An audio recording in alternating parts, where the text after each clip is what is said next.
Baquedano tiene fecha de reapertura. Metro informó que desde este lunes 4 de mayo habilitará 3 accesos que permitan a los pasajeros entrar y salir directamente a la línea 1 o 5. Una noticia que fue bien recibida por usuarios y vecinos del sector de Plaza Italia y que podría replicarse en Plaza Maipú y San Pablo en las próximas semanas.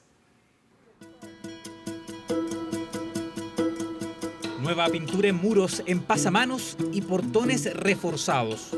3 accesos de la estación Baquedano están listos y van a estar abiertos a partir del lunes 4 de mayo. Ahora los pasajeros podrán salir y entrar en la red de metro en este punto de la capital. Dando la pelea por dos pobres, grande cabros.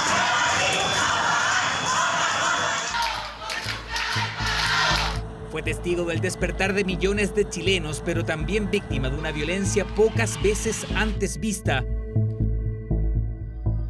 La estación ubicada en Plaza Italia, epicentro del estallido social, dejó de funcionar ese 18 de octubre. Accesos, torniquetes, boleterías y la comisaría terminaron destruidos. Tuvieron que pasar meses para que volviera a ser parte de la red metropolitana del tren subterráneo. El 8 de abril se habilitó la combinación entre la línea 1 y 5, pero ahora Metro comunicó que tendrá accesos operativos para el ingreso y salida de la estación. Fabuloso para mí, que me parece que no han abierto el metro. ¿Qué quiere que le diga? Bueno, es bueno por una parte, para la gente y para uno. Y ojalá que cuando termine esto no sigan los desmanes. Creo que es necesario, pues no tenemos metro desde rato ya. Bueno, del estallido social que quedamos sin esta estación, que es bien importante. Se trata de los 2 accesos ubicados frente al Teatro de la Universidad de Chile, que conectarán con la línea 1 y la entrada ubicada en la esquina de General Bustamante con Providencia, a un costado del edificio Telefónica, donde los pasajeros podrán acceder directamente a la línea 5. No contar con esa estación obligaba a las personas a hacer algunos transbordos o combinaciones que no son las óptimas. Así que espero que con esta apertura vuelva a existir la posibilidad de combinar los viajes de la mejor manera. Porque hasta ahora vecinos y usuarios debían caminar hasta Salvador, Universidad Católica, Bellas Artes o Parque Bustamante para entrar a Metro.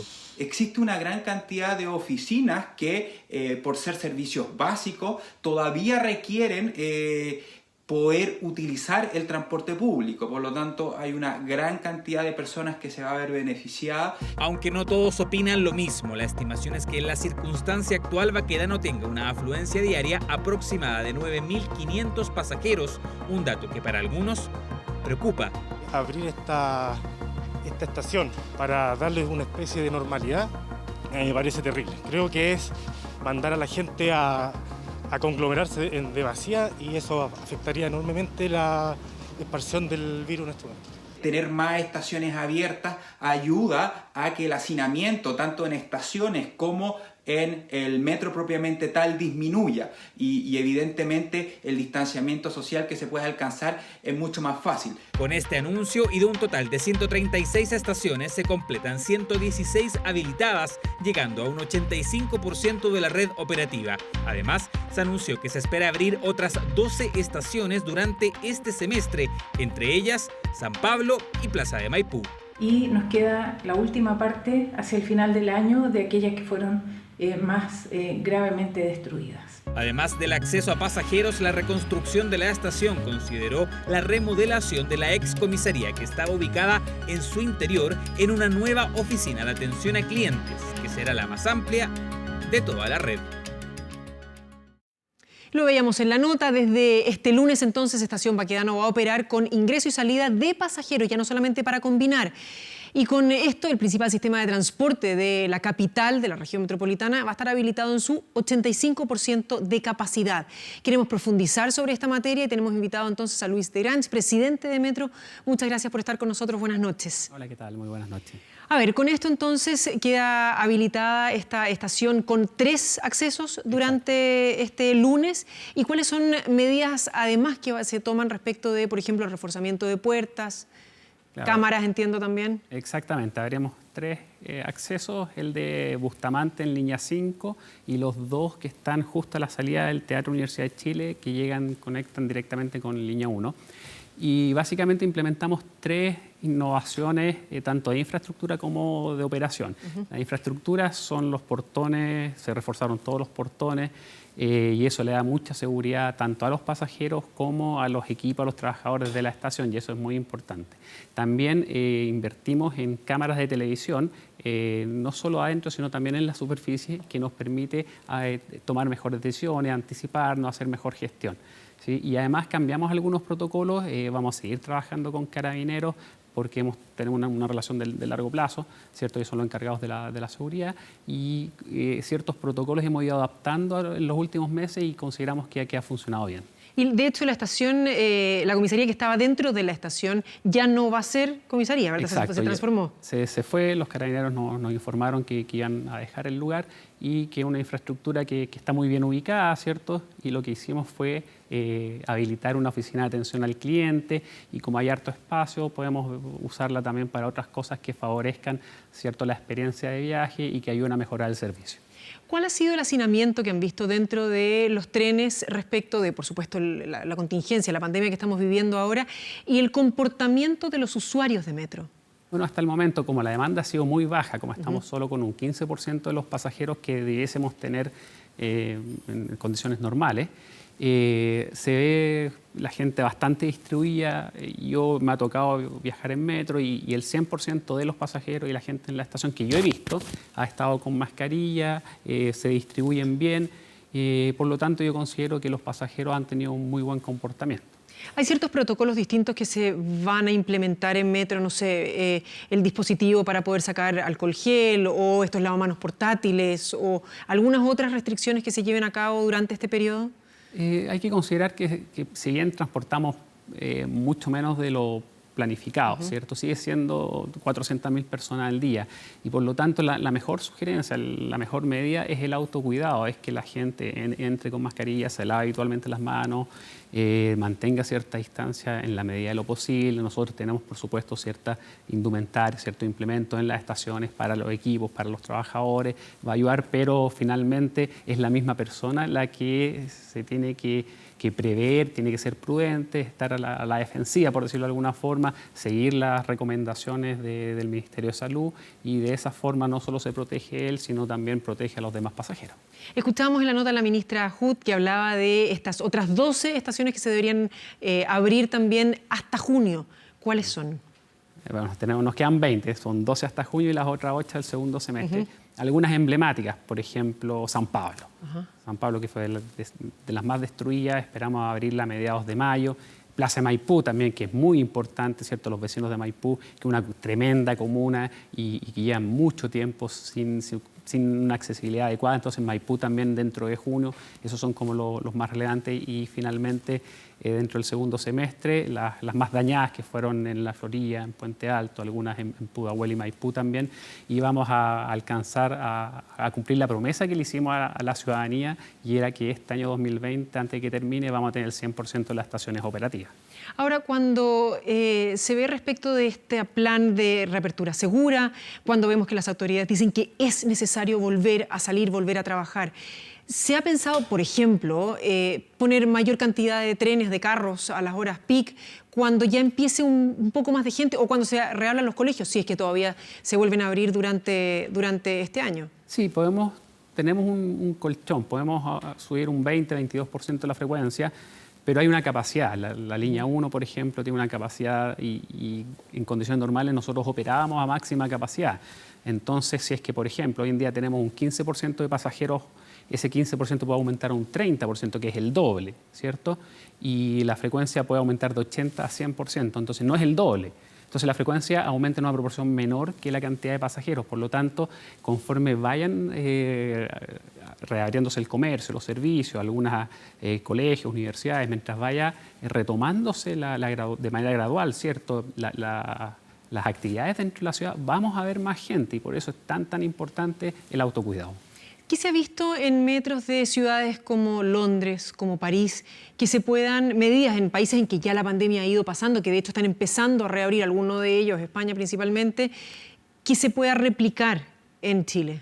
Bueno, en ninguno de los metros que al menos yo he conocido e investigado se ha cerrado, por ejemplo. Entonces, en ese sentido, nosotros hemos estado alineados a algunos metros, por ejemplo, que han cerrado estaciones para darle más, para que el tren pare menos y tenga más frecuencia, pero eso genera que la gente se aglomere más en las estaciones que están abiertas, entonces es una por otra. Entonces no hay como una bala de plata, no hay una receta, y nosotros hemos operado a mayor capacidad posible, resguardando tanto a los equipos de metro, a los trabajadores de metro para protegerlos, pero sin descuidar el servicio que es tan importante para muchísima gente que no puede quedarse en su casa. Lo hemos hablado con distintos expertos en la materia respecto de la distribución, sobre todo aquí en la capital, de lo que es la población, la cantidad de horas de viaje que la gente debe trasladarse hasta tus lugares de trabajo. Una alternativa de hacer horarios más diferidos, que no todo el mundo entre o que no todos los niños entren a las 8 de la mañana al colegio, que las universidades cambien los horarios, que las entradas al trabajo también sean diferidas, ¿podría ser una gran solución o no necesariamente? Eso ayudaría muchísimo. O sea, lo que acabas de plantear sería de tremenda ayuda. O sea, imagínate que las universidades, por ejemplo, ingresen a clases presenciales en forma gradual, ¿cierto?, a las 10, y de 8:30 a 10 sigan haciendo clases online, o el comercio, o el servicio. Yo creo que eso de escalonar los horarios de entrada, tanto del comercio como de las universidades, sería de gran ayuda. Así que espero que podamos avanzar en esa dirección. Hablábamos de las medidas de autocuidado por parte de los pasajeros, pero ¿qué pasa con los trabajadores de metro?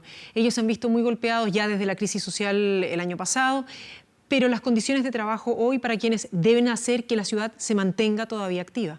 Sí, bueno, hemos hecho unos enroques, gestión de turno, hemos enviado a gente, por ejemplo, en las casas, a aquellos que están en el grupo de más de riesgo, ¿cierto?, por temas de edad o por temas de antecedentes de salud. Entonces hemos hecho un traslape, un enroque de turnos que nos ha permitido estar con 1/3 de la gente en los lugares donde debiese estar. Ya tenemos 2/3 haciendo teletrabajo en el edificio corporativo, hemos reducido un poco y eficientado, por decirlo de alguna forma, la dotación dentro de las estaciones, de tal forma de poder seguir proveyendo el servicio, pero también proteger a nuestros trabajadores, que es tremendamente importante. Cuando hablábamos de que la comisaría sale de Estación Baquedano, ese espacio se usa para una oficina de servicio al cliente, no es la única, se suma a otras que ya están habilitadas, que no están funcionando todavía, tengo entendido. Sí, todavía no. ¿Pero por qué? ¿Por qué se necesita tanto el servicio al cliente o estas oficinas para que los pasajeros se puedan acercar? Por ejemplo, la tarjeta adulto mayor, la tarjeta estudiantil y objetos perdidos. Hay muchos servicios que se ofrecen en las oficinas de atención al cliente y son mayoritariamente asistidas por gente mayor, es decir, las personas que más van a las oficinas de atención al cliente son personas mayores, son adultos mayores, ¿ya?, y que son del grupo de riesgo. Entonces, para justamente proteger al grupo de riesgo es que temporalmente nosotros tenemos cerrada la oficina de atención al cliente, pero conforme, ¿cierto?, empecemos a recuperarnos y a salir todos juntos de esta crisis, vamos a abrirla. Usted hablaba recién de crisis y el presidente se ha referido mucho a una posible crisis económica. Ya sabemos que el desempleo ha aumentado. ¿Cuál es la situación justamente financiera de Metro hoy, después de lo que fue la crisis social, la destrucción de buena parte de las estaciones y esta reapertura con mandar gente a su casa, etcétera? Sí, desde el punto de vista económico tenemos dos dimensiones. La primera fue la destrucción de las estaciones en octubre del año pasado y en ese instante recibimos automáticamente el respaldo tanto del presidente de la República como del ministro de Hacienda y nos han ayudado muchísimo y hemos avanzado muy bien. Entonces la reconstrucción, que fue aporte de los accionistas, por decirlo de alguna forma, que es el Estado de Chile, funcionó bien, hemos gestionado bien, entonces esa parte ya está avanzando. Lo otro es que es producto de la crisis sanitaria, ¿cierto? Es reducción en los pasajeros que repercute directamente en reducción en los ingresos. Entonces ahí hemos hecho varias gestiones, hemos hecho algunos ajustes de costos, por supuesto. También estamos trabajando fuertemente en la colocación de un bono que nos permita hacer una estrategia financiera por la deuda que ya tenemos. Es decir, nosotros vamos a repactar la deuda, por decirlo de alguna forma, con mejores condiciones, con un plazo, entonces eso nos va a ayudar también desde el punto de vista financiero y seguimos trabajando muy directamente con Hacienda. ¿Y puede complicar eso, por ejemplo, en la construcción de las nuevas líneas que estaban ya en curso o el hecho de que el pasaje volviera a tratar de aumentar su costo? Las nuevas líneas Hay 3 tipos de líneas en las que estamos en construcción, que son las extensiones de la 2 a Hospital El Pino San Bernardo, de la 3 a Quilicura y de la línea 7. Tienen presupuesto aprobado y vamos a seguir avanzando. Y si hay atrasos es por otras cosas. Por ejemplo, hay grupos de trabajo que se salió alguna persona, algún trabajador positivo y tuvieron que aplicar cuarentena en todo el pique, en toda la instalación de faenas, cosas de ese tipo. Y han habido algunos atrasos, pero sigue avanzando. Después están los proyectos que se habían programado, por ejemplo, la línea 8, 9, que ya habíamos partido con estudios de ingeniería o la extensión de la línea 4 Bajos de Mena, habíamos partido con los estudios de ingeniería básica y tuvimos que postergarlos un año justamente por toda la situación que ha vivido el país, pero de todas formas está dentro del radar y vamos a seguir avanzando, no en los plazos que habíamos previsto originalmente, pero son proyectos tremendamente importantes para la ciudad y que favorecen a millones de familias. ¿Qué pasa con los precios del pasaje del metro? Metro no participa en las tarifas, Ya. no define tarifa. Y después, ¿qué significa la apertura de Estación Baquedano? Porque en definitiva es emblemática por su ubicación, también por la descongestión de las estaciones aledañas, que se habían visto con mayor hacinamiento de pasajeros producto del cierre de esta y solamente el uso de combinación. Sí, eso que mencionas es bien importante porque, por ejemplo, hay muchos vecinos que usaban Baquedano en un día normal, por ejemplo, en mayo del año pasado, eran 140.000 personas que transbordaban y 55.000 que iban de la superficie para abajo. Entonces, muchísima gente. Ahora estimamos que son cerca de 9.500. Pero muchos de esos usuarios, de esos vecinos, al no poder acceder en Baquedano mismo, tenían que caminar o hacia Bustamante, o hacia Universidad Católica, o hacia Bellas Artes. Entonces, en el fondo se deterioraba la calidad de servicio, se les hacían hacer trayectos adicionales, se les exponía innecesariamente. Entonces, esto va a ayudar mucho no solo en lo que es el desplazamiento, sino también en una menor exposición frente a la contingencia actual. Luis de Grant, muchísimas gracias por esta entrevista. Encantado. Muy buenas noches. Suerte el lunes. Muchas gracias.